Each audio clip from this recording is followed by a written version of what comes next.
হঠাৎ করেই বিদেশের সব দূতাবাস থেকে রাষ্ট্রপতি মোহাম্মদ শাহাবুদ্দিনের ছবি সরানোর নির্দেশ দিয়েছে পররাষ্ট্র মন্ত্রণালয়। এই নির্দেশনা পাঠানো হয়েছে বিদেশে বাংলাদেশের সব কূটনৈতিক মিশন, কনসুলেট, কূটনীতিকদের অফিস ও বাসভবনে। এমনটি জানিয়েছে বিদেশি কয়েকটি মিশনের সূত্রগুলো। পররাষ্ট্র মন্ত্রণালয়ের সূত্র জানায়, রাষ্ট্রদূত কিংবা হাই কমিশনারকে কূটনৈতিক মিশন, কনসুলেট, কূটনীতিকদের অফিস ও বাসভবন থেকে রাষ্ট্রপতি মোহাম্মদ শাহাবুদ্দিনের ছবি সরানোর নির্দেশ দেওয়া হয়েছে। মিশনগুলোর কূটনৈতিক সূত্র জানিয়েছে, এর নির্দেশনা কোনো আনুষ্ঠানিক চিঠি বা ইমেলের মাধ্যমে পাঠানো হয়নি, বরং টেলিফোনে অঞ্চলভিত্তিক কয়েকজন রাষ্ট্রদূত ও হাই কমিশনারকে বিষয়টি জানানো হয়েছে। পরে ওই কূটনীতিকদের অন্য মিশনগুলোতে খবরটি পৌঁছে দিতে বলা হয়েছে। তবে আনুষ্ঠানিকভাবে এমন কোনো নির্দেশনা পায়নি দক্ষিণ এশিয়া, দক্ষিণ প্যাসিফিক। ওয়ালটন এখন দেশের সীমানা পেরিয়ে পৌঁছে গিয়েছে 50টিরও বেশি দেশে।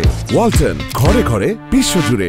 আফ্রিকা ও ইউরোপের কয়েকটি মিশন। বিদেশে বাংলাদেশ মিশনে কর্মরত একজন জ্যেষ্ঠ কূটনীতিক নাম প্রকাশ না করার শর্তে একটি সংবাদ মাধ্যমকে বলেন, ঢাকা থেকে ফোনে তাদের জানানো হয়েছে রাষ্ট্রপতির ছবি সরাতে হবে। এটি লিখিতভাবে আসেনি, তবে তাদের দায়িত্ব দেওয়া হয়েছে অন্য মিশনগুলোতেও বিষয়টি জানিয়ে দেওয়ার। একই সঙ্গে তদারকির দায়িত্ব থাকবে।